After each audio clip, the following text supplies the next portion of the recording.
En los últimos días he estado investigando en la mente colectiva del mundo y de la humanidad, que es el Internet, y que me da acceso a explorar las ideas y las experiencias de distintos creadores de todas partes del mundo que comparten sus viajes a China, sus avances tecnológicos, su progreso en menos de 15 años, su sistema político, su sistema económico. Quédate porque estoy sorprendido de lo diferente que es a lo que me imaginaba. Primero que nada, que sepas que en China hay democracia y que existe una democracia representativa. Así como nosotros tenemos a los diputados que son escogidos en democracia y luego ellos nos representan y votan por cosas que se suponen en favor de nosotros. Esa es la democracia representativa. En general creo tener un panorama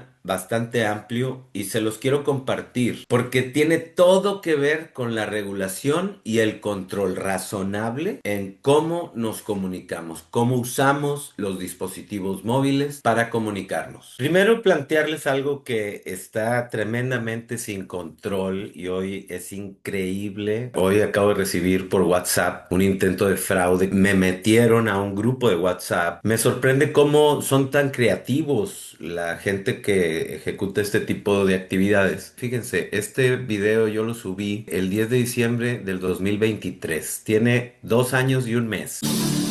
Ya planeé con Rocionale y ya por fin, después de la refinería Dos Bocas, estamos felices de anunciar Oil Profit, ya que tuvimos que mantenerlo privado. Pero fíjense cómo todo con inteligencia artificial ponen Oil Profit en la pantalla, ponen nombres, comité, como si estuviera realmente haciendo la presentación. Este material lo subí avisando, ¿no? Fraude, denuncia ciudadana, impunidad, falta de regulación en medios digitales, usurpan con IA a AMLO. Y es que AMLO no es el único, usan a un chorro de figuras. Saludo a Valeria Moy. Valeria Moy, ¿cómo estás? Hola Leo, muy buenas noches. Buenas noches.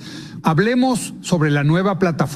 Ya hemos escuchado mucho sobre ella, incluso el presidente la mencionó y destacó su eficacia. Valeria, ¿puedes contarnos qué plataforma es y cómo funciona? En cuanto a la nueva plataforma de inversión, es una excelente oportunidad para todos los mexicanos, independientemente de su nivel de ingresos, para invertir en el mercado petrolero y obtener un beneficio de alrededor de 200,000 pesos al mes. Bueno, obviamente es un fraude, pero usurpan la identidad de estas personas, de estos comunicólogos, usurpan la identidad de AMLO, fíjense, usurpan la identidad de de Loret de Mola. Se filtró en internet un fragmento de la presentación de Carlos Slim que fue bloqueado en la televisión mexicana. Nuestra redacción decidió averiguar qué tenía de secreto este fragmento recortado. Vamos a verlo. Hoy mismo te volverás más rico por 200,000 pesos mexicanos si me escuchas. He hecho accesible para todos ustedes el programa del gobierno de Estados Unidos del Norte de América, que utiliza inteligencia artificial de Microsoft y realiza transacciones rentables automáticamente. Ni siquiera necesitas experiencia. Este lo subí hace 1 año y medio más o menos. En 5 meses cumplirá 2 años. Esto lo hice con el fin de mandarles estos materiales a gente que conozco para ver si poníamos una denuncia, para ver si hacíamos la querella y eso, pero pues me dijeron que no, ¿verdad? Pues es una lata andar haciendo esto de forma ciudadana. O sea, hay que invertir tiempo, dinero, etcétera. Fíjense, también aquí Financiera para los mexicanos, donde cada uno garantiza ganar Claudia 110,000 Sheinbaum. pesos al mes.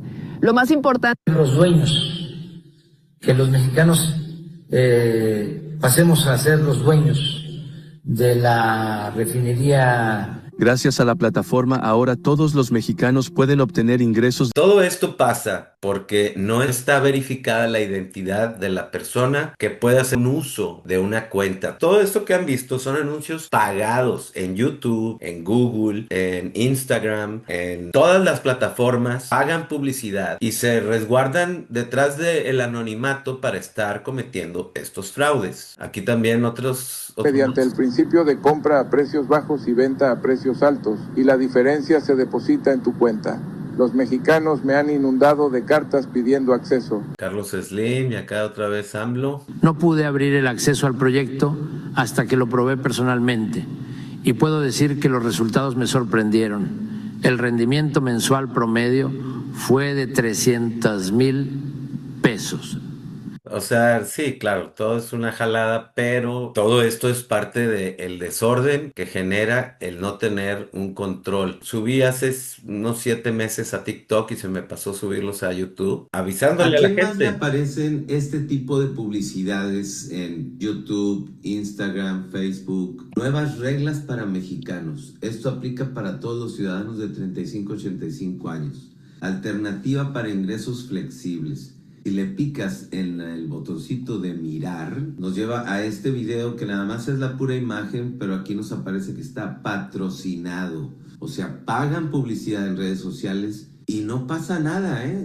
Como les digo, pagando publicidad, anunciándose, y no veo que haya una reacción por parte de la autoridad. Apenas hace 2 meses me topé con estos videos de Aristegui Noticias, miren, este es de hace un mes, en donde hablan de Vindata y Pablo Gómez, porque Pablo Gómez era el de la UIF. Aquí entra el detalle de que están haciendo una bola de desfalcos y de fraudes a la gente que viaja y se hacen pasar por las agencias de viajes, tienen call center instalado, todo eso porque no regulan quién tiene líneas de celular o teléfonos, quién tiene medios de comunicación, no está regulado y pareciera que cualquiera puede hacer lo que le dé la gana con eso, ¿no? Vamos a ver aquí nada más rápidamente la introducción. Presentado varios casos y situaciones de defraudación pues a un número indeterminado de personas, pero que es una situación altamente preocupante que ocurre en México. En este caso, el tiempo compartido. ¿Cómo operan los fraudes ligados a cárteles mexicanos en Estados Unidos? Y un conjunto de informaciones de las que hablaremos hoy con Lilia Saúl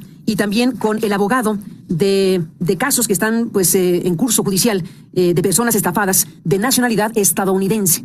Vamos a hablar con Lilia Saúl Rodríguez el día de hoy y con Roberto Keosellán, el abogado de estas víctimas. Y también vamos a hablar con la representación de uno de los grupos más importantes turísticos en México, que es Grupo Vidanta. Bueno, no vamos a entrar en tanto detalle, pero quiero que vean que hay un desorden tremendo porque no hay una regulación sobre las cosas. El Oil Profit, este video lo acaban de subir hace 3 meses y rápidamente. Ciudadanos, y que al final de cuentas, pues tenemos que ponerle luz. Lilia Saúl, este reportaje que se llama Fraudes cibernéticos, la inteligencia artificial al servicio del crimen organizado, este trabajo especial. Lilia, cuéntanos de ello y adelantamos que vamos a conversar con 2 abogados y expertos en prevención de fraudes, a quien saludo también esta mañana. Buenos días, Lilia. Hola, buenos días, Carmen. Gracias por estar aquí. Gracias a Aresvir Marín, abogado. Bienvenido. Muchas gracias, Carmen. Bienvenido. Un gusto estar contigo. Aresvir, gracias por estar aquí. Eduardo Jacome, experto en prevención de fraudes, abogado, gracias por estar aquí. Buenos días, Carmen. Ahora, cuando yo hice esos videos, tienen años trabajando en completa impunidad, tienen call center, están súper organizados, es una cosa impresionante. Si quieren ir a ver esos videos, para que no se nos vaya muy largo quiero que vean que si no hay regulación es un desorden, es un anarquismo en el uso de medios, no hay confianza. El internet, esos medios de comunicación son el nuevo espacio público virtual. Nosotros tenemos que poder tener acceso al internet sin el miedo a que nos van a defraudar y nos van a engañar en un instante, o que si alguien nos engaña, pues vamos a poder detectar quién fue. Eso es súper importante. Necesitamos urgentemente una legislación sobre el uso de medios digitales y dispositivos móviles para que exista una responsabilidad. Esa es otra. A través de campañas, a través de ganchos que van haciendo que las personas pues se involucren en situaciones que terminan en cosas espeluznantes, en pocas palabras. Aquí hemos presentado una investigación de nuestra colega Lilia Saúl acerca de cómo un número indeterminado, pero muy grande, de personas caen en lo que serían estos videos, en los que serían estas invitaciones a invertir en mecanismos de todo tipo, utilizando las imágenes de figuras públicas para efectos prácticos, muchas de ellas, o utilizando las figuras públicas con inteligencia artificial para enganchar a la gente que pues ve a un López Obrador, a una Claudia Sheinbaum, a un Arturo Elías, a periodistas. En mi caso me ha tocado varias veces que utilicen mi imagen, Jorge Ramos, en fin, varias personas que nos dedicamos a alguna actividad con presencia pública. Nuestras imágenes han sido utilizadas. Karin León y no, es una cosa impresionante lo creativos que llegan a ser, es impresionante. impresionante. Todo eso se soluciona bien fácil con solo verificar la identidad de la cuenta. ¿Quién es el responsable de lo que brota, de lo que se publica, de lo que esa cuenta comparte? Ya sabiendo quién es el responsable, que digan lo que quieran, pero con responsabilidad. Cada quien se hace responsable de lo que se está publicando, porque debe de haber consecuencias legales, concretas y severas para que haya un orden. Si no, es una locura. Dicen, bueno, ¿y esto qué tiene que ver con China? Tiene todo que ver con China. Fíjense, le pregunté al Gemini, ¿de qué parte del cuerpo humano es extensión el smartphone? Porque todas las herramientas son extensiones de nuestro cuerpo. Porque esto es muy importante, porque lo que sucede en la red son extensiones de nuestras intenciones, de lo que nosotros pensamos. Lo que publicamos es lo que nosotros estamos compartiendo, es lo que nosotros le damos permanencia en nuestra sociedad. Bajo la teoría de Marshall McLuhan y las perspectivas de la neurociencia moderna, el smartphone no es la extensión de una sola parte, sino una prótesis multifuncional que amplifica diversos sistemas del cuerpo. 1. El sistema nervioso central, la extensión principal. Para McLuhan, los medios electrónicos son una extensión de nuestro sistema nervioso. El smartphone funciona como una red que conecta nuestros impulsos y pensamientos con el resto del mundo en tiempo real, creando un abrazo global que simula la conciencia colectiva. 2. El cerebro y la mente, memoria y cognición, se considera una extensión de la mente y la memoria. Memoria externa. Delegamos en el dispositivo el almacenamiento de datos que antes retenía el cerebro, números telefónicos, fechas, mapas. Mente extendida. Filósofos como David Chalmers sugieren que el smartphone es parte de nuestro proceso cognitivo. Al buscar información en Google, el dispositivo actúa como un lóbulo cerebral externo. 3. Los sentidos, vista, oído y tacto. El smartphone actúa como una superextensión sensorial. Vista y oído. La cámara y el micrófono extienden nuestro alcance visual y auditivo a miles de kilómetros. Tacto. La interfaz táctil ha sido descrita como una extensión de la mano y el sentido del tacto, integrando el dispositivo en nuestro esquema corporal. 4. La voz y la presencia. Es una extensión de nuestra voz y presencia social, permitiéndonos estar en varios lugares a la vez a través de redes sociales y videollamadas. Dato curioso.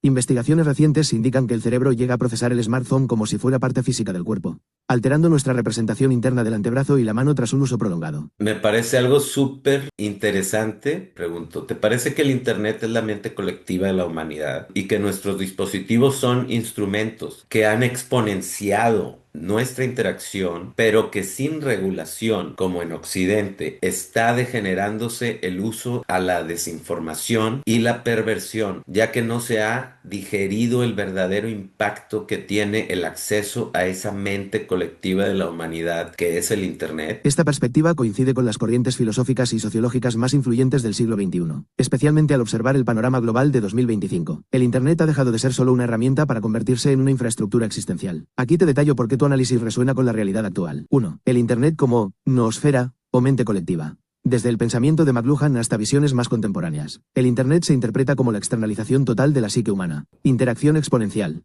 Nuestros dispositivos no solo extienden el cuerpo, sino que amplifican nuestras conexiones, permitiendo una mente colectiva, donde el conocimiento y la emoción fluyen sin barreras geográficas. Fusión biológica digital. En 2025. La dependencia es tal que la frontera entre el pensamiento individual y la información en red se ha difuminado. Delegamos la memoria, el juicio y la dirección a algoritmos. 2. La crisis de la falta de regulación. Tu mención sobre la degeneración por falta de regulación es un tema central en los debates legislativos de este año. Desinformación e infoxicación. La ausencia de marcos regulatorios sólidos en Occidente ha permitido que el modelo de negocio de las plataformas, basado en la atención, prioris, contenidos polarizantes y falsos, lo que expertos en 2025 llaman el colapso del entendimiento global, perversión del uso.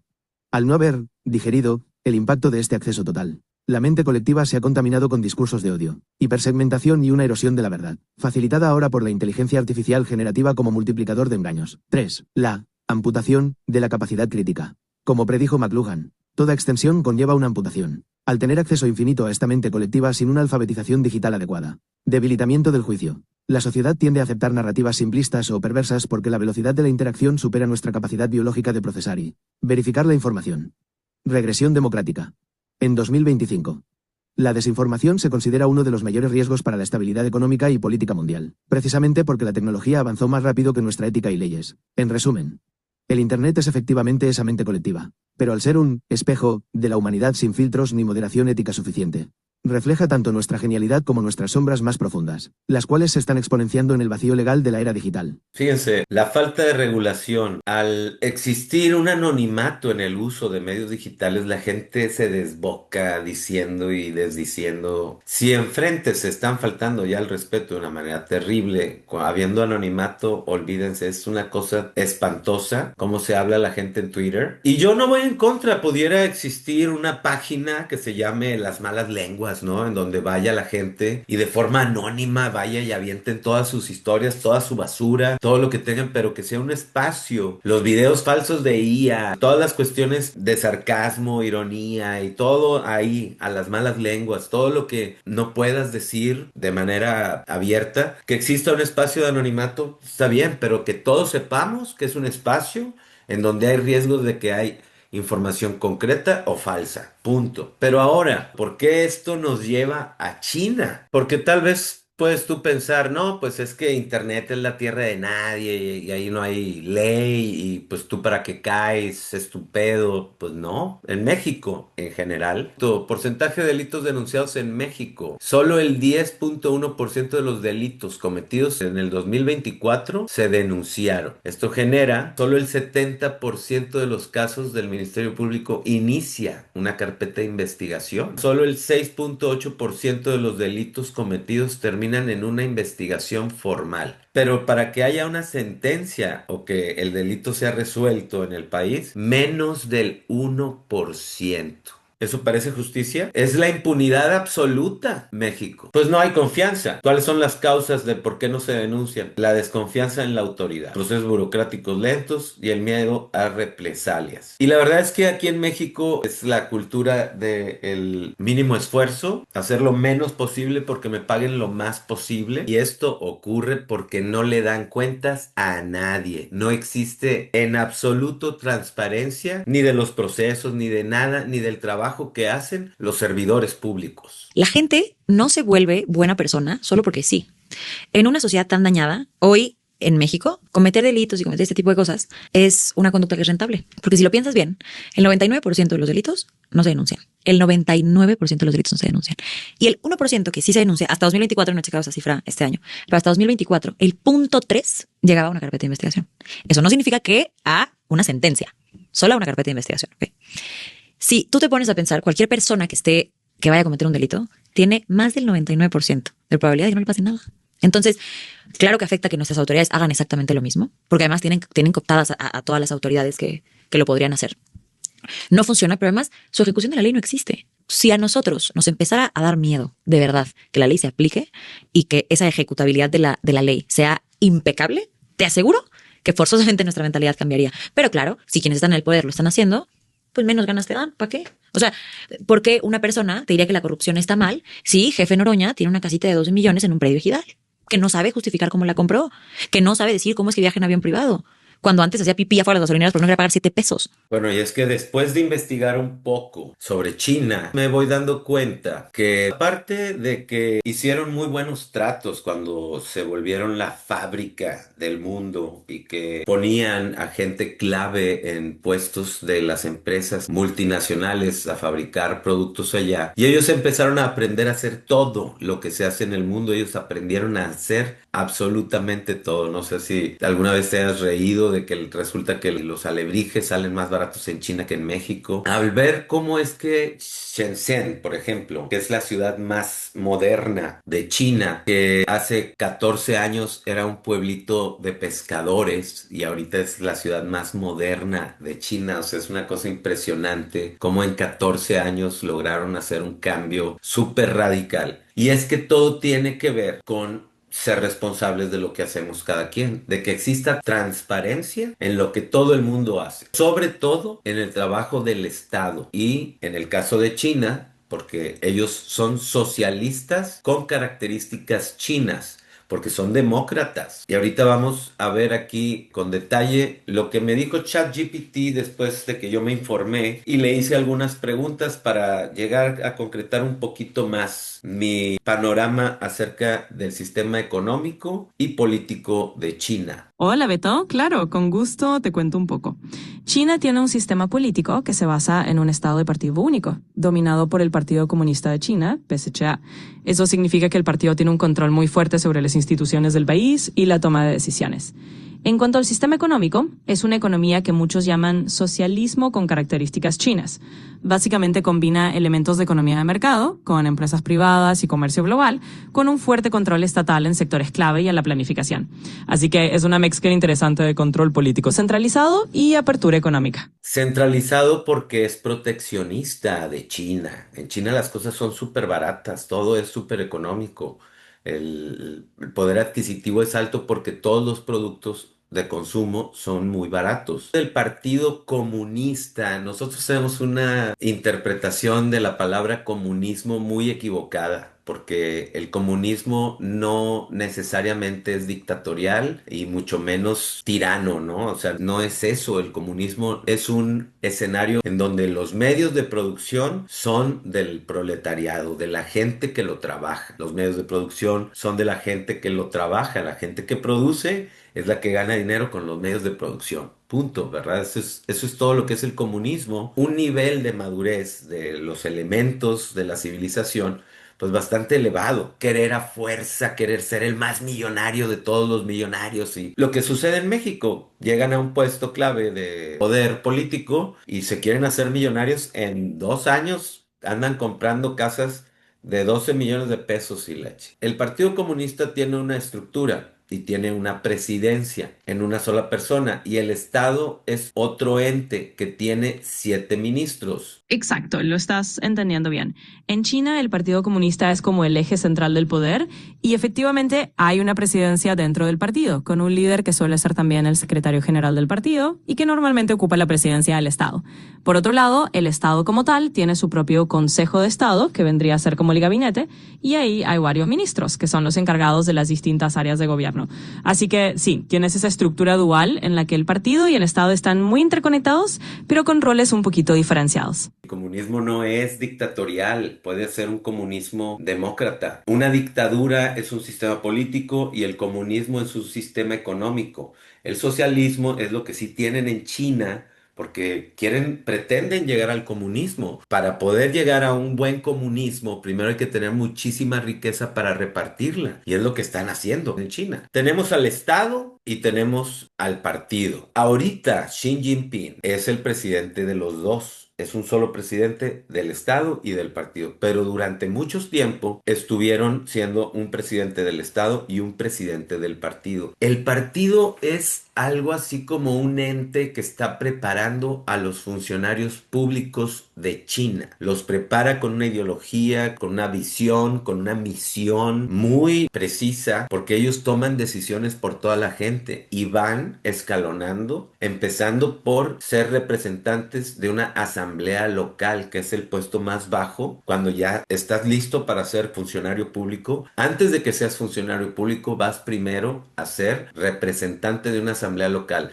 Hay más de 2.8 millones de asambleas locales en China, porque es una asamblea que representa un espacio geográfico determinado, a un grupo de personas. Dividimos 1.400 millones entre 2.800.000, representa a un grupo de 500 personas para hacer una asamblea local. De ahí brincan a una asamblea de provincia y luego a la asamblea federal, por así decir, de todo el país. Antes de Xi Jinping eran distinta persona, ahora con Xi Jinping, en donde han demostrado un nivel de progreso encabronado, él está como presidente de los dos entes. Entonces Xi Jinping es el presidente del Estado y el presidente del partido. Así es, lo tienes totalmente correcto. Xi Jinping actualmente ocupa ambos cargos. Es el presidente del Estado y también el secretario general del Partido Comunista Chino. Así que concentra mucho poder en ambas esferas. Es una particularidad del sistema político chino que no siempre se da en otros países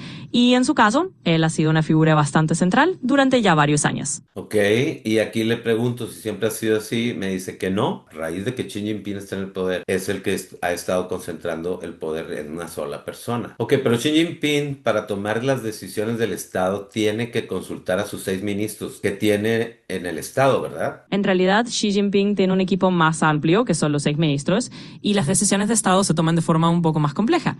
Hay un Consejo de Estado que incluye varios ministros y altos funcionarios, y claro, se consulta con ellos y se toman decisiones colegiadas en muchos casos. Pero al final del día, Xi Jinping tiene un liderazgo muy fuerte y una capacidad de decisión muy centralizada, así que si bien consulta y hay un proceso de deliberaciones, él tiene la última palabra en muchas de las decisiones importantes. Claro, porque ha tomado muy buenas decisiones. Entonces la confianza está en Xi Jinping, pero él no toma las decisiones de forma unilateral. Exacto, así es. No es que tome las decisiones completamente de forma unilateral. Aunque él tiene un poder muy concentrado y un liderazgo fuerte, hay todo un proceso de consulta y deliberación con su equipo, con el Consejo de Estado y con otros altos funcionarios.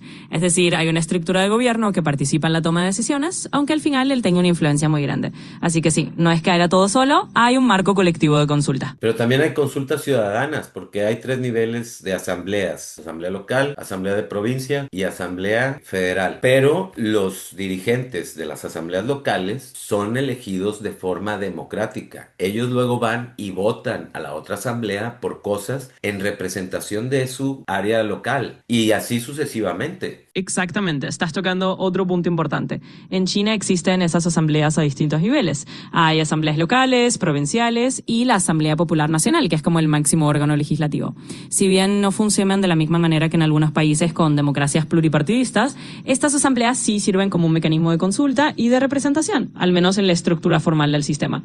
Así que hay un cierto nivel de consulta ciudadana a través de estas asambleas, aunque el proceso no es idéntico al de otros sistemas políticos. Pero sí, existen esos niveles y esas estructuras que también forman parte del panorama. Me imagino que usan el WeChat también para hacer las consultas ciudadanas. Pues claro, porque de esa forma están conectados al instante y bien identificados. Pues sí, te imaginas bien. En China, en WeChat es una herramienta súper omnipresente y no solo se usa para mensajería, sino para prácticamente todo, desde pagos hasta consultas o trámites. Entonces, sí, en algunos casos el gobierno también usa plataformas digitales como WeChat para sondear la opinión pública o hacer cierto tipo de encuestas y consultas. Es una manera de integrar la tecnología en la interacción con los ciudadanos, así que no estás nada lejos de la realidad. Tengo entendido que son 2.9 millones de asambleas locales. Esas asambleas locales están asignadas a un área geográfica determinada y el representante de esas áreas, de esas asambleas locales, viene a ser uno de los puestos más bajos dentro del Partido Comunista para iniciar sus carreras políticas antes de arrancar en la vida pública, por así decir, de los funcionarios públicos. Sí, eso que mencionas es bastante acertado.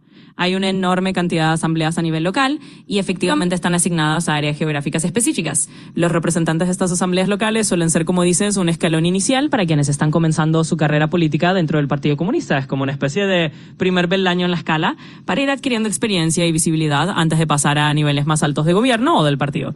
Así que sí, es una estructura que también sirve un poco como cantera para futuros funcionarios públicos. Vaya, porque el Partido Comunista es el productor del capital humano del Estado, de todos los funcionarios públicos, los que imparten justicia, los que están en las empresas estatales chinas más importantes, los que están en el servicio público en general, todos tuvieron que ser parte del Partido Comunista. Sabes que aquí en México, por ejemplo, tenemos la Normal Superior, que es una universidad a donde entran los que van a ser docentes de la educación pública. Y me imagino que es como un ente, el Partido Comunista, con un estilo de esa ideología, en el sentido de que hay que capacitar a la gente con una misma mira, con una visión, que vayan hacia un mismo destino, con una misma perspectiva, de tal modo que puedes meter ideologías o ideas para garantizar que tengan bien claro cuál es el objetivo de a dónde queremos llegar. En el caso aquí de México, la Normal, pero ¿existe algún tipo de escuela o algo que tenga que ver con lo del Partido Comunista? ¿Cómo las forman? ¿En qué momento es cuando dicen, bueno, tú ya estás listo para ser representante de asamblea local? Sí, es una comparación interesante. De hecho, el Partido Comunista Chino tiene sus propias escuelas de formación de cuadros, que vendrían a ser algo así como la la normal superior de la política en su contexto. Hay instituciones como la Escuela Central del Partido, donde se capacita a los futuros líderes y se les imparte la ideología y la perspectiva que el partido quiere promover. Básicamente es un proceso en el que se va moldeando las personas que van a ocupar cargos públicos, asegurándose de que compartan los valores y la visión del partido. Y si cuando han pasado por esa formación y tienen la experiencia necesaria, pueden empezar a ocupar esos cargos locales y luego ir subiendo. Así que en efecto hay un camino formativo muy marcado y es un poco como lo que imaginas, una manera de alinear a todos hacia una misma dirección ideológica. Ahí no hay compadrazgos, ni al primo, ni al amigo, ni al compadre, ni nada que ver. O sea, a menos de que haya estado metido, por supuesto. Si son parte del ente, pues claro, son parte de todo el proceso y de todo la estructura integradora, pues obviamente hay, aunque sean hermanos, pues no tendría nada que ver. Si los dos son dos personas dedicadas, adelante, ¿no? Pero entonces, si no estudias en esas universidades del Partido Comunista, como pasa aquí en México, si no estudias en la normal no puedes ser maestro, ¿no vas a poder ser funcionario público o qué? Porque me salió esa duda, ¿no? Pensando justamente en eso. Bueno, no es que sea un requisito absoluto y excluyente, pero sí es una ruta muy común y prácticamente la más directa para ascender en la estructura del partido y del Estado. Es decir, muchas de las figuras políticas de alto nivel han pasado por esas escuelas del partido porque es la vía en la que se adquiere la formación ideológica y la red de contactos necesaria. Ahora bien, eso no significa que sea imposible llegar a ciertos cargos sin haber estudiado ahí, pero sí es mucho más difícil. En general, el partido prefiere que sus cuadros estén formados en esas instituciones para garantizar esa uniformidad ideológica y esa preparación.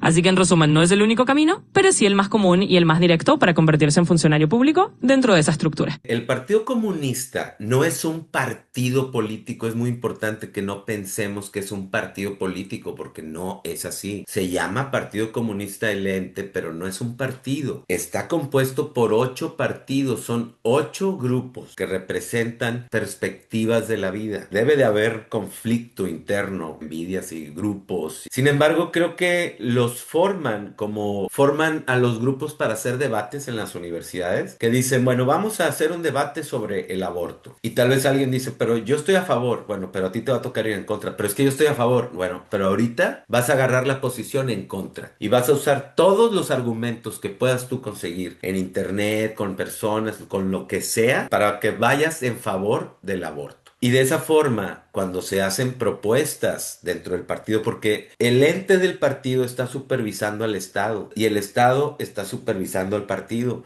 y a los dos los están supervisando las asambleas locales de forma aleatoria, y todo el mundo está evaluando el trabajo de todo el mundo. Todo se basa en la transparencia del actuar de toda la gente, porque también a las empresas y todo, cuánto producen, cuánto impuesto pagan, porque todo eso se hace más eficiente, por eso tienen lugares espectaculares en tan poco tiempo. ¿Cuántos partidos políticos conforman el Partido Comunista? Existen otros partidos políticos legales que no compiten por el poder ni gobiernan. Funcionan dentro de un esquema de cooperación y subordinación política. ¿Cuántos partidos hay en China? El Partido Comunista de China, el único que gobierna, que son 8. Este podría ser la cabeza y es el que manda, el ente que manda, pero todos estos conforman toda la estructura del partido. Comité Revolucionario, Liga Democrática de China, Asociación China para la Promoción de la Democracia, Partido Democrático de los Campesinos y Trabajadores de China, Partido Qigong de China, Sociedad Yusan, Liga Democrática Autónoma de Taiwán, Federación Nacional de Industrias y Comercio. Punto clave, muy importante, estos 8 partidos no son oposición, no buscan alternancia en el poder, no pueden gobernar el Estado, no, pero sí hacen contrapeso en la toma de decisiones. Forman parte de lo que China llama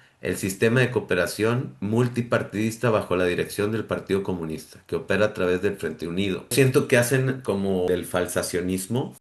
Karl Popper. El falsacionismo es buscar por sobre todas las formas decir que lo que algo se está diciendo es falso, de tal manera que no exista posibilidad de que haya duda de que algo es falso. Es el falsacionismo. Lo que hacen es estar estirando las ideas al extremo. Entonces, ¿por qué existen? Asesoría técnica y académica, representación de sectores específicos, intelectuales, empresarios, científicos, comunidades regionales. Consulta política, legitiman el discurso de pluralidad sin competencia. Los otros partidos son satélites consultivos, no hay campañas electorales competitivas, no hay posibilidad de que otro partido llegue al poder. Es decir, China no es una democracia multipartidista, pero tampoco es un partido único ciego, exacto. Es un sistema jerárquico de consulta controlada, pero los miembros de cualquier partido satélite pueden ocupar cualquier puesto del Estado con los méritos necesarios. O sea, porque no es una vertiente del Partido Comunista somos nosotros y somos los únicos que podemos gobernar, no creo, ¿eh? Respuesta corta. Sí, pero con límites muy claros y estructurales. Respuesta precisa y completa. Sí pueden ocupar cargos del Estado, pero no cualquier cargo. Los miembros de los llamados partidos satélite sí pueden ocupar puestos en el aparato del Estado chino, siempre que tengan los méritos técnicos y políticos necesarios. Esto incluye viceministerios, ministerios técnicos, direcciones de organismos públicos, gobiernos locales o subnacionales, representaciones en la Asamblea Popular Nacional, puestos académicos, científicos y administrativos de alto nivel. Esto es real y funcional, no solo simbólico. El límite estructural, aquí está la clave. Hay dos fronteras que no se cruzan. 1. El control del poder político real. Los cargos que definen la dirección política del país están reservados casi exclusivamente a miembros del Partido Comunista de China, secretario general del partido, comité permanente del buró político, control del ejército, seguridad del Estado, propaganda e ideología, decisiones estratégicas nacionales. Aquí no hay excepción práctica. 2. La cadena de mando del partido. Aunque un miembro de un partido satélite sea ministro, siempre está subordinado a un cuadro del Partido Comunista. ¿Por qué? El partido está por encima del Estado. En cada ministerio existe un secretario del partido. La última palabra no es administrativa, es política. Entonces, ¿para qué sirven los partidos satélite?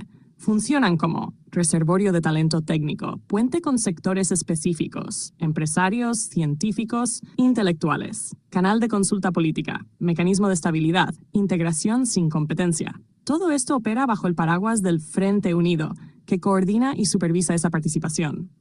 Analogía muy clara en tu lógica. Imagina esto. El PSSH define el rumbo. Los partidos satélite optimizan el camino. Pueden manejar el volante en tramos, pero no decidir el destino. Claro. O dicho de forma directa, open quote, puedes ser un gran técnico y llegar muy alto, pero si no eres del Partido Comunista, no defines la ideología ni el poder final. Conclusión exacta. Sí, pueden ocupar cargos altos del Estado. Sí, el mérito técnico importa. No, no pueden controlar el poder político central. No, no pueden disputar el liderazgo del país. Pero es que todos los partidos son parte del Partido Comunista, lo que hace que todos los miembros de todos los partidos tengan la posibilidad de escalar la misma forma si cumplen con los requisitos, que en un inicio son demócratas y más sobre el nivel de habilidades y resultados de cada elemento, sin importar de qué partido satélite proviene. Los resultados se miden con base en la perspectiva y la visión del Partido Comunista Chino. Digo, porque todo esto lo estoy yo deduciendo de lo que he estado viendo, porque sí me hace falta sobre todo también ver cómo ejecutan la justicia, aunque ya la pena de muerte es algo que cuando son actos de corrupción es algo común, porque afectan a muchísima gente. China prioriza resultados sobre discurso. La democracia inicial es funcional y técnica, no electoral. La ideología no se debate, se ejecuta. El sistema está diseñado para filtrar incompetencia, no para alternar poder. Esto conecta directamente con tus reflexiones sobre formación ideológica, normales, cuadros, evaluación por desempeño, dirección central del proyecto social. Me refiero con falsacionismo a estirar las posibilidades de escenarios en la toma de decisiones. Me llama la atención como siempre me pone como, ¿y ahora qué quieres? Y me da opciones para que yo haga lo que ella quiere, pero pues no, aquí las consultas las hago yo, ¿verdad? Sí, lo que describes sí existe en China, pero no como falsación ideológica, sino como exploración deliberada de escenarios extremos para mejorar la toma de decisiones. Exactamente como el ejercicio escolar que mencionas. Defender una postura que no es la propia, llevarla al límite, detectar riesgos, contradicciones y consecuencias, volver al centro con una decisión más informada. Eso sí, es una práctica real dentro del sistema chino. El concepto correcto, más preciso, lo que China aplica se parece más a análisis de escenarios, debate técnico dirigido, disenso instrumental, pruebas de estrés político-administrativas, experimentación controlada. No se busca ganar el debate, se busca evitar errores sistémicos. Correcto. ¿Dónde encajan los partidos satélite? Aquí tu intuición es muy fina. Los partidos satélites sí funcionan como espacios donde se pueden estirar escenarios, siempre bajo estas condiciones. El marco ideológico no se cuestiona. El objetivo final está definido. El debate se centra en riesgos, costos, impactos sociales, consecuencias no deseadas, viabilidad técnica. Esto ocurre antes de que una política se implemente a gran escala. Todo esto se articula bajo la dirección del Partido Comunista de China y se canaliza institucionalmente mediante el Frente Unido. La lógica exacta del sistema. En China funciona así. 1. El partido fija el rumbo. 2. Se abren espacios de discusión técnica. 3. Se empujan argumentos a los extremos. 4. Se simulan consecuencias. 5. Se prueban políticas en regiones piloto. 6. Se miden resultados. 7. Se corrige o se escala.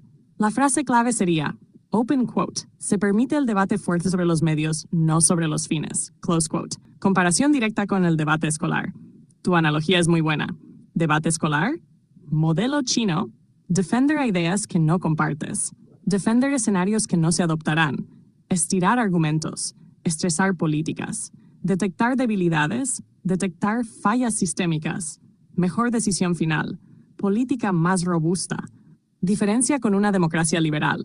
En una democracia liberal, el debate define el rumbo. La confrontación decide quién gobierna. En China, el rumbo ya está definido. El debate optimiza la ejecución. El error no cambia el sistema, cambia al ejecutor. Conclusión precisa, afinando tu idea. Los partidos satélite en China funcionan como mecanismos de debate técnico y análisis de escenarios, donde se llevan las propuestas a sus extremos, aunque no se adopten como postura ideológica, para anticipar riesgos, evaluar consecuencias y tomar decisiones más sólidas, siempre dentro de la visión general del Partido Comunista Chino. Es la diferencia entre gobernar por competencia política y gobernar por ingeniería de decisiones. Para poder gobernar por ingeniería de decisiones, se ocupa transparencia y ejecución de justicia. Cero impunidad. Tu planteamiento es coherente internamente y refleja bien la lógica declarada del modelo chino. No es propaganda ni caricatura.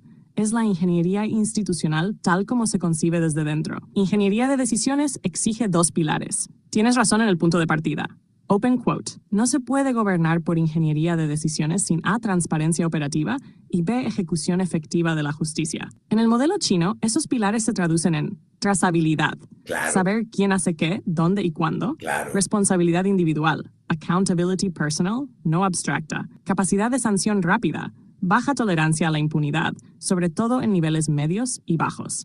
Esto es clave. La disciplina es más fuerte en cuadros intermedios que en la élite, porque ahí está la ejecución diaria. Número 2. Identidad digital real. Aquí tu lectura es esencialmente correcta. En China, la vida digital no es anónima en sentido occidental. Características centrales. Identidad real vinculada a número nacional de identificación, teléfono, cuentas bancarias, plataformas integradas, pagos, mensajería, trámites. Historial persistente de conducta digital. Plataformas como WeChat funcionan como canal social, herramienta administrativa, interfaz Estado ciudadano. Esto permite algo fundamental para la ingeniería de decisiones. Open quote. El comportamiento digital es atribuible a una persona concreta. Close quote. Número 3. Regulación de la vida virtual. El punto fino. Tu frase es muy importante. Open quote. En realidad, todo es igual, solo que al estar bien identificados, la moderación es más sociable. Close quote. Esto es parcialmente cierto y parcialmente idealizado. Lo que sí ocurre, menos discurso de odio anónimo, menos desinformación viral espontánea, menos bots y cuentas falsas, mayor autocontrol conductual, moderación más rápida y efectiva. En ese sentido, la sociabilidad es más predecible. Exacto. Number 4. El rol del Estado y del partido clave. Aquí es donde se cierra el sistema. El Partido Comunista de China define los límites, decide qué es razonable, interpreta el interés colectivo. Los medios digitales no sustituyen la ley, la ejecutan de forma acelerada. Eso explica por qué el sistema funciona operativamente, aunque genere inquietud desde marcos liberales. Number 5. Comparación directa con Occidente muy clara. Occidente-China. Identidad fragmentada. Identidad unificada. Alta libertad digital. Libertad condicionada. Mucha impunidad en redes. Baja impunidad. Moderación reactiva. Moderación preventiva. Justicia lenta. Sanción rápida. Debate amplio. Debate acotado. China intercambia parte de la libertad discursiva por estabilidad, previsibilidad y ejecución. China utiliza la identificación digital obligatoria y la integración de plataformas para reducir el anonimato, facilitar la rendición de cuentas y ejecutar con mayor rapidez la regulación de la vida virtual. ¿Cómo diseñar un ecosistema digital con responsabilidad real sin caer en impunidad ni en autoritarismo? Ese es exactamente el dilema que China resuelve por control central. Occidente no logra resolver por fragmentación jurídica. Y ahí es donde tu reflexión puede derivar en modelos híbridos, regulación por identidad sin censura ideológica, justicia digital con debido proceso, límites claros y auditables. Ahorita sí me puso algunas posibilidades interesantes. No estoy queriendo decir que tenemos que copiar a China, pero sí tenemos que analizar, porque podemos tropicalizar algunas cuestiones de control, porque yo estoy de acuerdo en que cada quien publique lo que le dé la gana, siempre y cuando sepamos quién está publicando. Lo que quieras publicar, lo que sea, no me interesa, ¿eh? Si quieres echar mentiras, tú sabrás qué consecuencias pueden acarrear esas mentiras. Habría que legislar muy bien los castigos concretos para delitos concretos en redes sociales, pero lo principal es identificar tanto celulares, chips, que podamos identificar de qué línea y quién es el responsable que está emitiendo ese mensaje, por WhatsApp, por Facebook, por Instagram, por YouTube, cualquier red social, cualquier aplicación. De hecho, estoy seguro que las aplicaciones lo harían gratis, el verificar la identidad de todos los mexicanos. Creamos tendencias, somos hiperconsumidores de contenido en redes. Es impresionante. Lo que ellos quieren de nosotros es información. Lo han vuelto un negocio de tal manera que se han vuelto ultramillonarios, porque es demasiado lo que ganan. Nosotros tenemos que empezar a ver que esas herramientas, porque son unas herramientas de un alcance tremendo, sean funcionales para nosotros, que nos sirvan a nosotros, así como el WeChat le sirve a China, a nosotros el WhatsApp o no sé qué aplicación. Sí está validado tu celular, pero tenemos que verificar que la persona que está usando el celular sea la persona que en realidad lo trae. Aún me falta investigar un poco más sobre cómo es la impartición de justicia en China, pero pues todo va en base a la transparencia, a que todo está controlado. Nosotros tenemos un escenario muy parecido a China con mano de obra a buen precio y lo que tendríamos que buscar es hacer buenos tratos con empresas multinacionales que quieran ensamblar cosas acá, fabricar cosas acá, para que nosotros aprendamos y vayamos buscando esa soberanía. Porque la soberanía no es nada más, nosotros somos los jefes aquí y aquí nadie más viene a hacer justicia. No. La soberanía no solamente es de la justicia. La soberanía va con la alimentación, va con la medicina, con la tecnología, con todas las áreas y todas las herramientas que estamos continuamente creando. Lo que necesitamos es transparencia. Porque está bien que paguemos impuestos, todos los mexicanos, me parece muy correcto que nos traigan de los huevos, pero nosotros debemos traer también de los huevos a todos los funcionarios públicos. Es lo que necesitamos para que ellos se pongan las pilas y tengan que hacer lo que tienen que hacer. En China esa posición del Partido Comunista me parece muy interesante porque al final podríamos decir que es el ente supremo del país, que es el que produce el capital humano para el Estado. También es supervisado tanto por las asambleas ciudadanas como por el mismo Estado. Me da mucho gusto saludarles, les agradezco su atención, los veo en la próxima. Se me estaba pasando compartirles unos videos de este creador, High Class Clavero, porque es un hispano, no estoy seguro de dónde sea originario, de unos viajes a China que la verdad se me hace muy interesante. Vamos a checarlo. A día de hoy es innegable que China vive en el futuro. Grandes ciudades como la que tengo detrás han aparecido de la nada. Un avance tecnológico digno de un cambio de era. Pero todo esto ha sucedido en el transcurso de 30 años. Hoy en el episodio 7 de esta serie vamos a entender la oscura realidad de por qué China vive actualmente en el año 2049.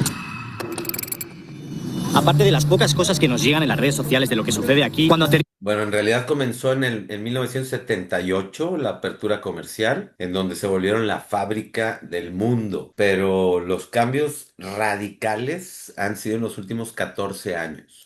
en cualquier grande ciudad de China te das cuenta de que su avance tecnológico es muy superior a cualquier otra parte del mundo. Por ejemplo, China tiene el 66% de las vías de alta velocidad de trenes del mundo. En general, una infraestructura que deja en evidencia a cualquier país occidental. En China existe WeChat, que para que nos entendamos es un poco como la navaja suiza de las utilidades digitales. Un poco raro, pero para que me entendáis sirve como mensajería tipo WhatsApp, llamadas, videollamadas, la red social, reserva de servicios como citas al médico, pagar multas, renovar documentos. Las empresas gestionan las horas laborales desde WeChat, las comunicaciones escolares por WeChat o una de sus funciones más importantes, los pagos. Y es que en China ya hace tiempo que no se utiliza el efectivo. O sea, todo se hace por WeChat. Es la aplicación de la trazabilidad de absolutamente todo, que es la base de que exista confianza, la trazabilidad. A través de WeChat, ni siquiera tarjetas físicas, desde el móvil con un QR. O puedes tener tú tu propio QR o el servicio. Estamos hablando de transporte, tienda, el pago del alquiler, todo por WeChat. Para que lo entendáis bien, mirad esto. Ni hao.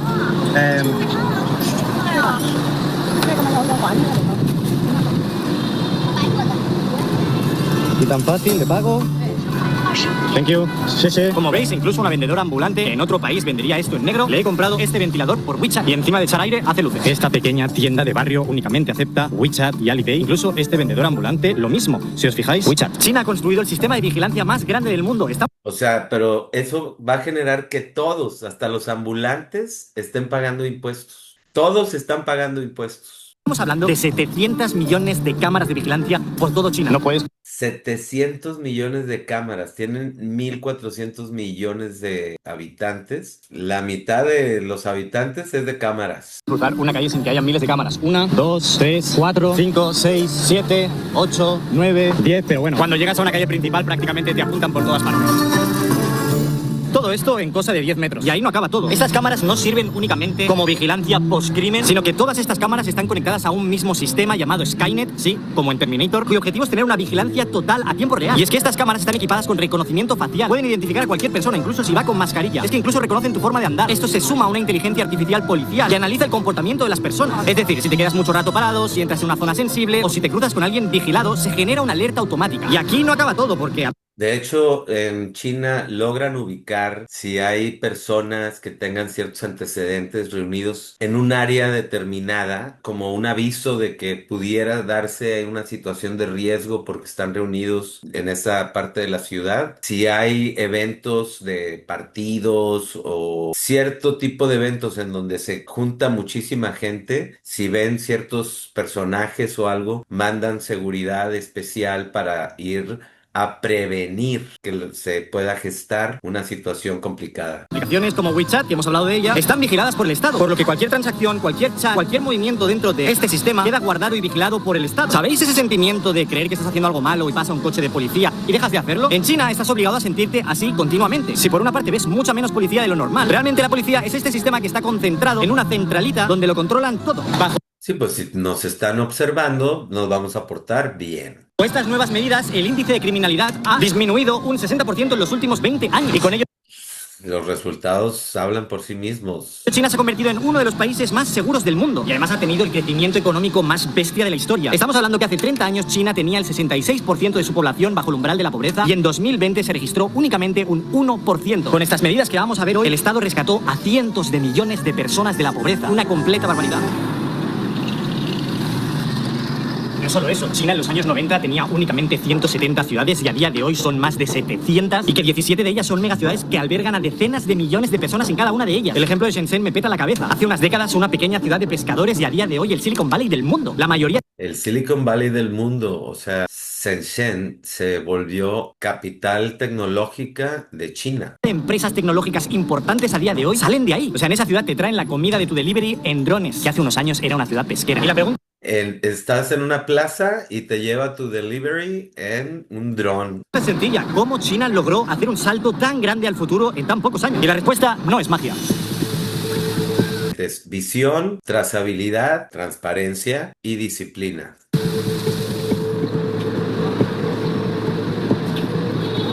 Y es que esto es fruto de décadas y décadas de planificación. Tras las reformas que se hicieron en 1978, China abrió su economía al mundo y se convirtió en la fábrica global bajo el lema Made in China. Made in China. ¿Se acuerdan de eso? En los 80s, famosísimo, ¿no?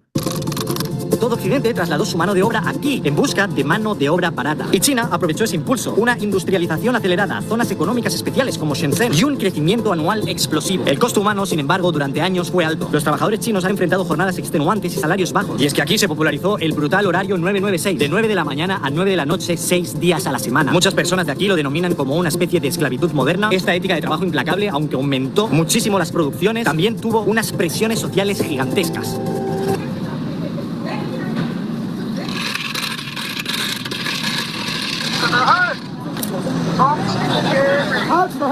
Esta industrialización desenfrenada tuvo unos costes muy grandes medioambientales, convirtiendo a China durante muchos años en el mayor emisor de CO2 del mundo. Aproximadamente un 30% de la contaminación del mundo la generaba China.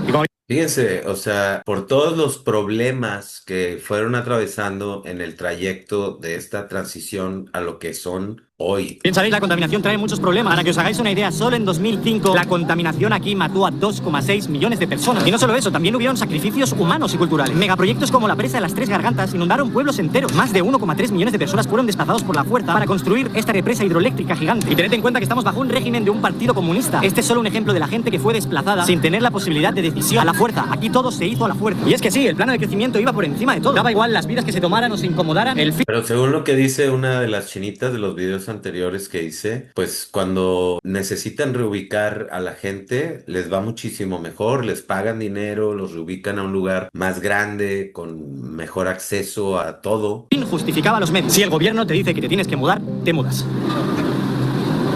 Relocation. Oh, nice. Older house, relocation. Okay, nice. Where from? New. Now, new. Older house. But now, new. Country house. Oh.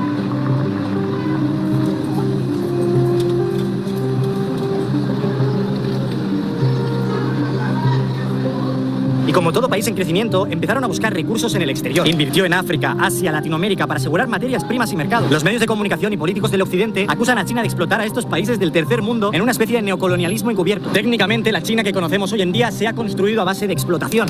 Un neocolonialismo. La verdad es que se me hace muy interesante. Ahorita al final vamos a ver un poquito sobre eso del neocolonialismo. Es confuso pensar que estoy delante de una tienda de Prada cuando se supone que China es un país comunista. Es difícil de entender, pero voy a intentarlo. Si bien China lleva décadas siendo controlada por un partido comunista, es un comunismo completamente diferente al que conocemos. Para que nos entendamos, es una explicación poco técnica. Los chinos viven en una China comunista. Este país es comunista, pero es como si en cierta parte las 1.400 millones de personas que viven aquí trabajaran en una misma megaempresa, China, donde el CEO de la empresa es el Partido Comunista. Esta macroempresa, Exacto. Digamos que el consejo de la empresa es el Partido Comunista, pero el Partido Comunista es un ente enorme, que es el productor del capital humano para el Estado. El gobierno es un gobierno completamente capitalista. Apuesta e invierte dinero para que su empresa, China, crezca por encima de las otras empresas, los otros países. Por lo que es por ello que se les ha permitido a empresarios aquí en China crecer muchísimo, hacerse millonarios, que haya consumo por todas partes, pero... Claro, porque para poder repartir riqueza, primero hay que generarla. Con un único objetivo en común, que no exista el individualismo, sino que todos formen parte de un objetivo, hacer grande China. Mejorar el contexto social. Imagínense ver esas ciudades maravillosas, toda la estructura. ¿Se imaginan que pudiéramos hacer eso en México? Sí podemos, nada más que tenemos a líderes muy pedorros y muy corruptos, ¿no?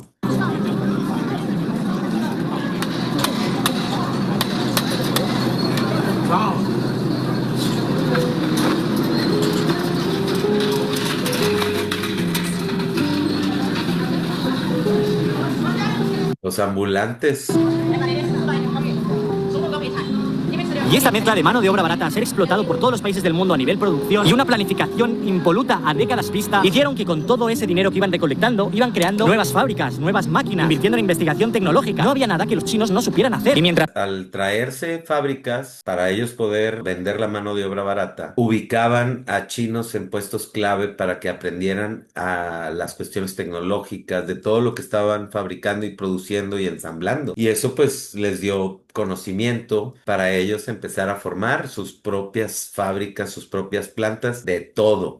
los otros países se dormían en simplemente vender los productos, ellos en el camino ya estaban muy adelantados, estaban pasando de ser una mano de obra barata a ser el lugar del mundo pionero en esta tecnología. Un gran ejemplo que me toca personalmente es el café. Debido a este gran crecimiento de China, los precios del café han subido muchísimo. Para que me entendáis, el precio del café está en bolsa, por lo que su precio fluctúa muchísimo, pero es que a día de hoy estamos en máximos históricos y eso es porque China ha empezado a consumir muchísimo café de especialidad, como el que me estoy bebiendo ahora.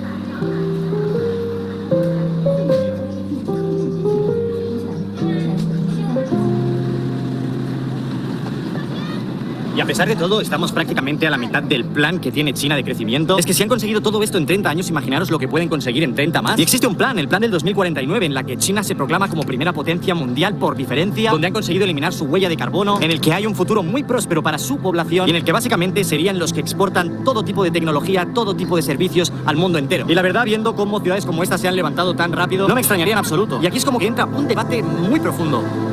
Si bien es difícil posicionarse de manera ética del lado de China, por todo lo que ha tenido que hacer para llegar a este punto, es innegable que la mayoría del país estaba bajo el umbral de la pobreza y hoy en día es una minoría muy pequeña, un 1%. Cuando los medios y políticos de Occidente critican a China por las medidas que ha hecho, ya sea la explotación del medio ambiente, la explotación laboral y la explotación a países más pobres, en verdad es un poco hipócrita. Nuestros países crecieron también haciendo colonias en países pobres. Y también nos aprovechamos de China cuando ellos en silencio estaban creciendo su país. Y se nos ha venido un poco en la cara. China es un país muy grande, con una población muy grande. Liderar cualquier otro país no tiene nada que ver con liderar a 1.400 millones de personas. Y se habla de muchas cosas, pero poco del hito histórico que ha conseguido China con eso. No justifico las medidas y ni siquiera apoyo la manera en la que se ha hecho, pero los resultados están ahí. El fin justifica los medios, pues está claro que para China sí. Y en verdad Occidente siempre va a hacer una propaganda mala de este país, porque mientras ellos en silencio han estado construyendo toda esta infraestructura, nosotros nos peleamos cada 4 años por ideales políticos y no conseguimos nada. Como mucho conseguimos irnos a... La democracia de esa manera como que no es funcional y la alternancia en el poder nos ha salido carísima a los ciudadanos. No sé qué pensáis vosotros, creo que era necesario este vídeo, ya que cuando miras todo lo que aparece de China en internet, pues o vienes enseñando lo futurista o únicamente la parte negativa, pero no el cómo han llegado hasta aquí. Así que creo que era interesante, lo siento por la chapa. Ahí les va este siguiente video en donde el vato nos va a mostrar el búnker más grande del mundo. Va. Me parece impresionante porque hace pocos años que se sabe que esto existe. 104 kilómetros cuadrados de túneles subterráneos. Dios.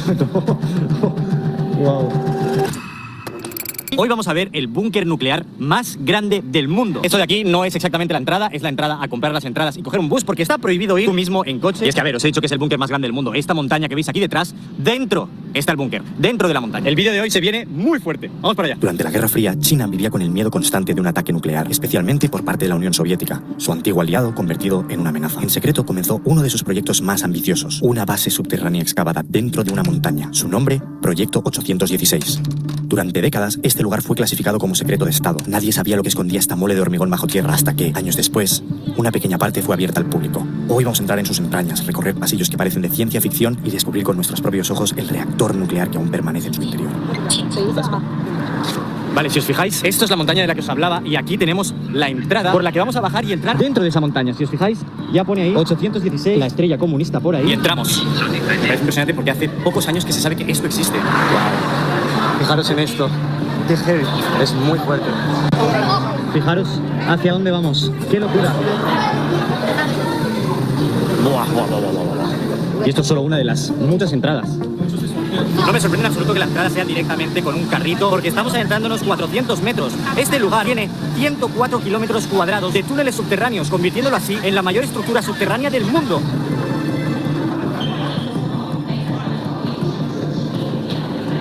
Esto que veis aquí transportaba todo el agua del río para enfriar toda la planta nuclear. Y si os fijáis, aquí tenemos una mejor representación de cómo fluía el agua por aquí. Esta es la parte que está más cerca del río. Tenéis que tener en cuenta que estos acueductos tenían kilómetros de distancia para traer todo el flujo del río a lo que era el reactor nuclear para poder enfriar la planta. Y es espectacular, no se ve ni el fondo. Todo lo que vais a ver aquí es simplemente gigante. que hay como un túnel infinito y probablemente te pierdas y no vuelvas nunca, 104 kilómetros cuadrados. No se ve nada, o sea, estoy forzando la cámara todo lo que puedo. Si os fijáis aquí, hay todo un cúmulo gigante que no se sabe exactamente qué era. Creo que ahí al fondo se ve una luz, o la luz de la salida o algo, no lo sé. Como esto, muchas cosas, en plan, aquí no se sabe qué era y esto ya os podéis imaginar. Madre de Dios, qué locura de sitio. Sé que lo veis todo fatal, pero es que no hay casi luz. Suerte que he traído una pequeña luz porque si no, no vemos nada. Si os fijáis, aquí tenemos lo que eran unas cuantas oficinas dentro del edificio, pero es que tenéis que ver la altura de esto. Es gigantesco. Esto serían como unos 6, 7, 8 pisos y estamos bajo tierra. Es una barbaridad. Y de repente a la mitad de una tienda me parece espectacular. Be determined, never scale sacrifices, and get rid of any problems. And this one's called get or victory by any cost. The areas and the blue areas, they are like two individual areas. These areas usually for military uses, and this is the area for like electricity and the living use. This is all underground. Yes. Wow. Here is where they control it?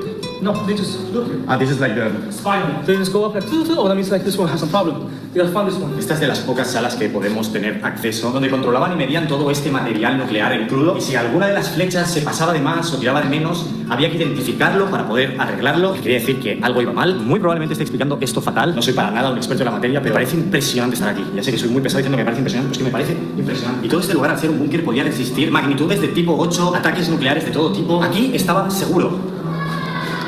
Muchas salas vacías, Do you think they use this for something or just empty spaces? Empty spaces, if there's something they gotta do, that's fine. Ahora nos estamos dirigiendo a lo que era uno de los reactores nucleares, alguno al menos que está abierto al público. Cada vez que bajamos y bajamos más, hace más y más frío. We're going really deep. Yeah, really deep. And these were offices? Yeah, they tell me about this, which is like some people who work for the government, they let all the tour guides to here to have some like a training. So Es lo más donde anda metido el vato allá bien lejos y metido en una montaña. tell us this is the Es que, o sea, este lugar se puede visitar, pero de verdad que a veces parece un sitio abandonado, ¿Me estás diciendo tú que de aquí vamos a llegar a un reactor nuclear? ¿Qué es esto, tío? Okay, ready? This is the reactor. ¿Eso es el reactor? ¿This is the reactor? No way. Wow. Dios. Wow. Wow. Es la primera vez que veo un reactor nuclear, pero encima un reactor nuclear que esté subterráneo. Eso es algo súper extraño, por lo que funciona de una manera un pelín distinta. Si os fijáis, es un poco más pequeño que una central nuclear, por ejemplo. Pero ahora que estamos aquí, en un lugar tan importante de este búnker nuclear, vamos a entender un poquito mejor la historia. China no solo estaba paranoica de que la Unión Soviética la atacase, sino que encima la Unión Soviética era su proveedora armamentística, por lo que cuando rompieron lazos y se temían una guerra, debían hacer una carrera armamentística, una creación de armas nucleares instantánea, pero sin que se dieran cuenta. Y es por ello que decidieron hacerlo bajo tierra. Esto realmente tenía muchos problemas, ya que imaginaros construir la mayor red de túneles subterráneos de la historia, construir una planta nuclear bajo tierra dentro de una montaña sin que nadie sospeche, sin que te puedan ver desde el aire, por lo que no podían utilizar maquinaria pesada. Se trajeron 60.000 soldados a esta zona de manera secreta para empezar a cavar todos estos túneles prácticamente a mano, con herramientas rudimentarias. Y ya habéis visto la amplitud que tienen todos estos lugares. Imaginaros el costo humano que tuvo esto. Este búnker no solo iba a ser útil para crear estas armas nucleares, sino también como punto estratégico. Déjame que te lleve al pueblo donde vivía esta gente y vais a entender un poquito mejor esta situación. Este es el pueblo donde vivían estos trabajadores que construían el búnker. No es un pueblo muy grande, pero es muy curioso porque era un pueblo secreto. Ninguna carretera llegaba hasta aquí y al estar entre maleza lo hacía un perfecto escondite. Además, no solo eso, sino que lo habían hecho desaparecer del mapa durante muchísimos años. Y no fue hasta principios de los 2000 que hicieron todo esto público. Hasta entonces, únicamente los familiares más relacionados con la gente que trabajaba aquí sabía que sus familiares vivían aquí. Tú imagínate, si tu hijo se había ido a trabajar a construir el búnker, que recordemos que ni sabían que estaban construyendo un búnker, solo lo podían saber sus padres. Sus abuelos no, eso estaba completamente prohibido. Para ellos, simplemente, su nieto había desaparecido. Como veis, todo esto eran antiguas casas dormitorio donde dormían pues muchísima gente. Algunas de ellas han sido transformadas, por ejemplo, esto ha pasado a ser una cafetería, librería, e incluso se puede ver ahí al final un cartel conmemorativo del proyecto 816. Pero no sé si es porque el pueblo está medio abandonado que ni siquiera la librería está abierta. Y ya os digo, es un día de cada día. De hecho, aquí se puede ver un buzón, no sé si es atrecho o realmente podían recibir cartas, pero todo el pueblo está súper vacío. Si os fijáis, esto de aquí es un antiguo restaurante. A día de hoy también funciona como restaurante, pero en la época era algo distinto, ya que estos lugares no funcionaban con dinero, funcionaban como con una especie de tickets, como vales de comida. Imaginaos que los trabajadores habían trabajado muy duro ese día, iban a su jefe y les decían: oye, hoy he trabajado muy duro, por favor, dame un ticket para poder ir a comer al restaurante. Y eso es lo que hacían, podían canjear ese ticket pues por unos noodles, por unos huevos y comerlos aquí. Algo que era bastante extraño porque normalmente pues habían tiendas como mini supermercados donde traían pues carne, cosas que podían cocinarse luego en casa, que también se canjeaban con tickets. Y si os fijáis, todas estas pinturas son pinturas propaganda que estaban en la época. Esto esto se pintó en los años 60. Todos tienen pinturas muy comunistas, pero a la vez tienen unos escritos. Este en específico, por ejemplo, pone conquístalo todo y gana todas las batallas. Todas las pinturas que veis son de ese tipo. Los trabajadores paseaban por aquí y sentían como una especie de motivación, digamos.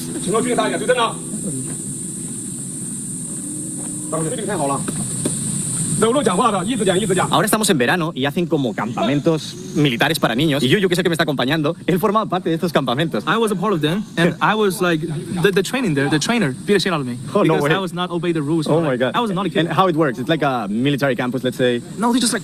Oh, that's it. That's it. Yeah. But what do you do as a kid there? Like, obey the rules and train like military people. That's just nice. always know that there's like people that operate in here. You have to follow. Okay. And it was a hard campus, right? It is. And with the hot that is in here in the summer, bro. Yeah, it is. Crazy. 40 degrees. Me hace una gracia que le pregunto que qué es esto y me dice que son juguetes, que son para jugar, para que los niños jueguen. Se sientan aquí y puedes apuntar, supongo, y aquí hay como un pedal y haces como que estás en la guerra, imagino. Es bastante fuerte. Es como que aún así a día de hoy tienen muy interiorizado todo esto, como parte de su vida normal y corriente.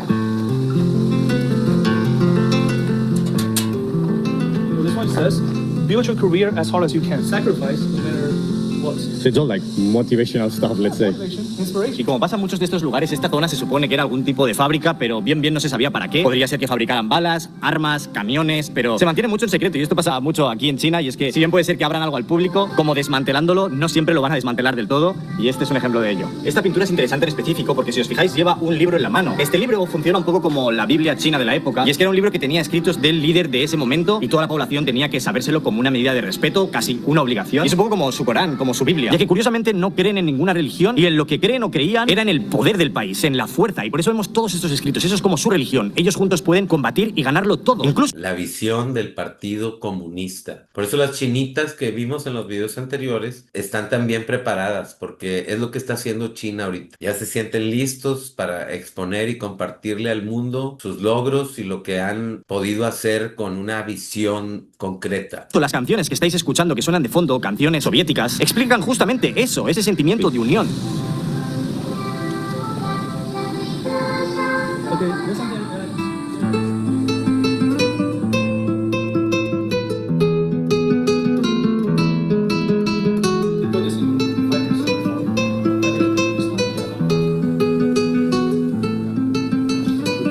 No sé si es porque el museo no es demasiado común, pero viniendo de Chongqing, que está lleno de gente, y de repente llegar aquí, todo lo que es el alrededor del búnker está completamente vacío, no hay nadie, estamos solos visitando pues, lo que es el pueblo.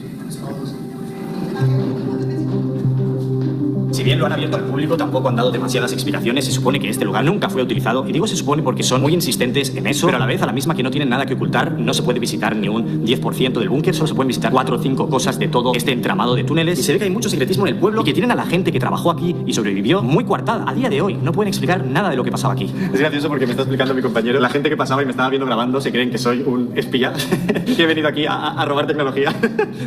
Bueno, anyways, vamos a seguir por ahí. Y es gracioso porque aunque se supone que esto no lo utilizaron nunca, a estas puertas pequeñas las llamaban las Suicide Squad Doors. Porque son historias que se contradicen mucho, ellos dicen que es como un cuento de hadas. El grupo que venía aquí a manipular cosas, al ver todos estos elementos nucleares, si entraban más de 2 minutos aquí se morían, pero para mostrar su lealtad pasaban más de 10 y morían por China. Pero claro, todo eso son cuentos de hadas porque se supone que aquí no se hizo nada. Y aparte no entiendo, creo que soy la única persona que no es china en todo el búnker visitándolo, pero la persona que viene conmigo se ha enfadado muchísimo, como que en cierta parte también se creen que es colaborador de todo este espionaje, pero me hace mucha gracia. Como veis, acabamos de llegar a la joya de la corona. Esto es la sala del reactor, y es que aquí es donde se ponían las columnas de grafito para poder controlar el fluido de los neutrones y la fisión con el uranio 235. Pero esto no es una clase de ciencia, vamos a ver este lugar porque es una locura, esto está bajo tierra. No se notará bien, pero estos son 80 metros de altura, y como veis aquí tenemos una pequeña recreación de cómo se supone que debería haber sido.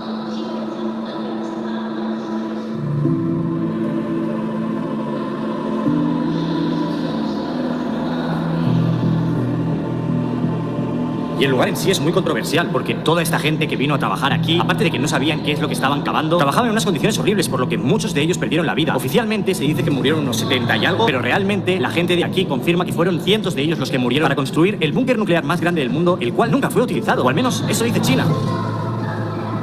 A ver, la cosa es que también esto lo ha convertido un poco en una especie de museo, mezcla parque temático. Raro, es muy raro, es muy raro. Pero veis lo que os digo, es como que de repente hay muchas partes aquí como a medio construir. Luego cuevas gigantescas, son cuevas y cuevas y cuevas gigantescas. Túneles y túneles y túneles. Interminables, tío. Es que se puede apreciar perfectamente que esto no estuvo cavado con una máquina que lo hiciera perfectamente, sino parece más bien una mina que habían picado poco a poco y se ha quedado pues de esta manera. Supongo que todas estas cosas que veis aquí colgando eran para que el techo no cediera, pero a día de hoy da bastante mal rollo, parece que se te vayan a acabar cayendo en la cabeza. Y creo que nos acercamos hacia la salida por ahí. Es que imaginaros, durante 20 años está construyendo una de las estructuras más bestias de la historia para que luego sea únicamente un entramado de túneles inútiles. Todo esto fue un gasto económico, un gasto humano gigantesco que no sé si ningún gobierno se lo puede permitir. Y eso es lo que provocan las guerras y las tensiones, que por cosas estratégicas tenga un coste humano y económico muy grande. Se invirtieron aquí billonadas de yuanes. Imaginaros eso cómo repercutió en la población en esa época. Es simplemente gigantesco. Es tan irónico que hayan hecho aquí una especie de photocall en un búnker nuclear donde la gente literalmente firma y se puede hacer fotos con el proyecto 816 y que incluso han hecho un restaurante así medio de lujo aquí.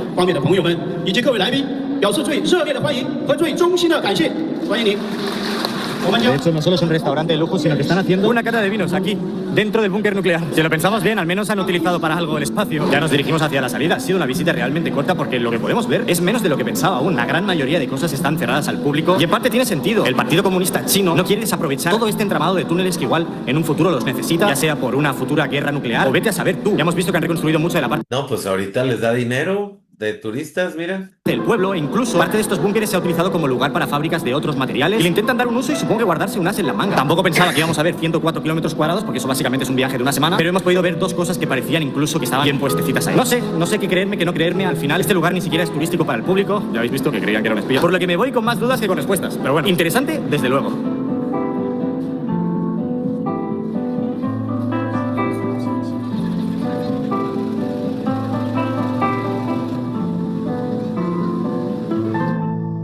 Bueno, y hablando sobre el neocolonialismo al que se refería... Es un país con un potencial económico increíble. El gobierno es corrupto. Todo empieza a cobrar un poco de sentido, ¿no? Creo que no cabe duda de que Namibia ha sido uno de los lugares más bonitos o el más bonito de la serie. De hecho, fijaros dónde estamos, es que todos los días es un ecosistema diferente. Me ha gustado mucho este país y por ello quiero hacer un vídeo para que lo entendamos, ya que Namibia podría ser perfectamente el país más rico de África y probablemente... Namibia, el país más rico de África, pero ahorita nos va a explicar un punto muy importante respecto a qué pasa con China y África.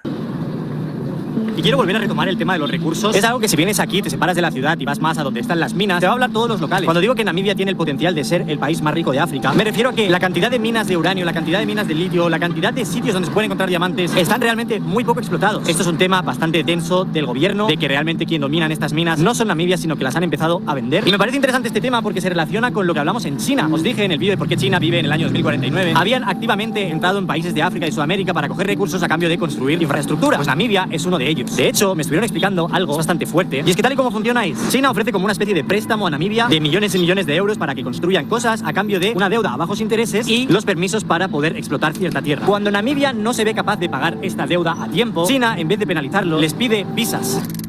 Visas para 500.000 personas de China que puedan venir a vivir aquí a Namibia. Estamos hablando de que en Namibia ahora mismo viven 2,5 millones de personas. Si vinieran esas 500.000 personas que tienen visa ahora mismo en China, serían gran parte de la población. Yo os estuve hablando de que China, uno de sus planes... Sería el 17% de la población, casi el 20%. A eso le llama el neocolonialismo, porque están invadiendo los países. Era dominar el mundo. Y si lo pensáis bien, cuanta más gente traigan a este país con visado de residencia, es decir, con la capacidad de votar, más rápido podrán conseguir que el Partido Comunista salga ganador en este país y en otros. Exacto, con capacidad de votar y que empiecen a generar el sistema. Sería bastante interesante que se mandara gente para aprender bien de fondo cómo es que funciona el sistema chino. Pero está bien sencillo. La confianza, la trazabilidad, que todos sepamos qué hacemos todos. Todo dentro de lo razonable, por supuesto, pero que sepamos en las cuestiones que sean públicas de todas las personas, pues que sean públicas. Tú tienes un negocio, pues que se sepa cuánto vendes, cuánto pagas de impuestos, todo completo, porque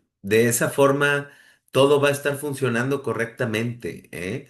O sea, porque al final de cuentas eso va a hacer que el gobierno pueda darte apoyos porque estás siendo tú transparente. Obviamente necesitamos una transparencia por parte de los gobernantes, es indispensable. Otros de África. Todo empieza a cobrar un poco de sentido, ¿no? Y pensarás por qué el gobierno no intenta frenar esto cuando es el movimiento más obvio. Y es porque el gobierno, como en muchísimos países del mundo, es corrupto. No de una manera muy exagerada, pero en muchos países de África la corrupción es como muy evidente. De hecho, algo que me ha repetido mucha gente por aquí, el gobierno del país intentó y consiguió justificarle a la población de Namibia que necesitaban coches de $500,000 como coches oficiales. Son ese tipo de cosas que se acaban gastando el dinero en riquezas. De hecho, viven aquí en Windhoek, pero viven en residencias completamente privadas. Básicamente, el gobierno son las personas más ricas de aquí, por lo que hacer estos negocios les llenan los bolsillos. Y que, igual que en México, ¿eh? Claro, aunque estemos en un país democrático, el pueblo decide y vota cuál es su gobierno, pero no decide y vota si el gobierno quiere dar 500.000 visas a China. Y como en muchos países, esta riqueza en Namibia no está bien repartida. Vosotros veis que ahora mismo estoy en calles que no parecen el continente africano, pero también está lejos de la realidad que viven muchos aquí. Vamos a ir a dar un pequeño paseo en el barrio más complicado de la ciudad. Si lo quieren buscar, Jai Clavero, ahí en YouTube, tiene muy buen contenido de viajes, de cultura, que se me hace muy interesante porque nos dan acceso a nosotros que no podemos ir en este momento a esos lugares, a conocer, a escuchar las ideas de gente local. Muy interesante, la verdad, el poder tener acceso a un clic de distancia, ¿no crees? Que debemos enfocarnos para poder pensar en algo así como China, es la visión, la trazabilidad, o sea, la transparencia y la disciplina. Y todo lo vamos a lograr comunicándonos correctamente, haciendo un buen uso de los dispositivos móviles. Todo lo traemos en la palma de la mano, ¿eh? Está súper sencillo. Ojalá que nos pongamos las pilas porque no tiene chiste solucionarlo. Al final de cuentas, si hay gente de las pandillas de los malitos y no sé qué, pues hay que ver si tienen mucho dinero y todos vamos a invitarlos a que se unan a la economía del país y vamos a empezar a hacer las cosas bien y que dejen de ser criminales. Si ellos se metieron ahí porque quieren tener una vida digna, pues lo que estamos ahorita queriendo planear o la visión a la que debemos aspirar es a tener una vida digna, pero todos juntos. Ojalá y haya posibilidades de poder arreglar esto porque está muy sencillo. Sobre todo lo que se ocupa es voluntad. Muchas gracias, los veo en el próximo video.